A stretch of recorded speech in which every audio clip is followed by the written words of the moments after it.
In this video, I am going to show you how to receive money on PayPal without fees.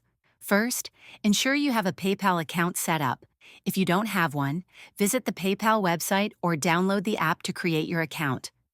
To avoid fees when receiving money, it's important to use the friends and family option. When someone sends you money, they should choose this option instead of goods and services. The friends and family option is meant for personal transactions and does not incur fees for the recipient. Next, provide your sender with your PayPal email address or mobile number linked to your account. Ask them to log into their PayPal account and select the Send Money option. They should then enter your information and select Friends and Family before sending the payment.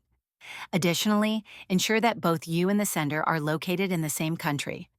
PayPal may charge fees for international transactions, even when using the Friends and Family option. Once the sender completes the transaction, you will receive a notification from PayPal and the funds will appear in your account balance. You can then withdraw or use the money as needed without incurring any fees. If this video helped you, please like and subscribe to the channel.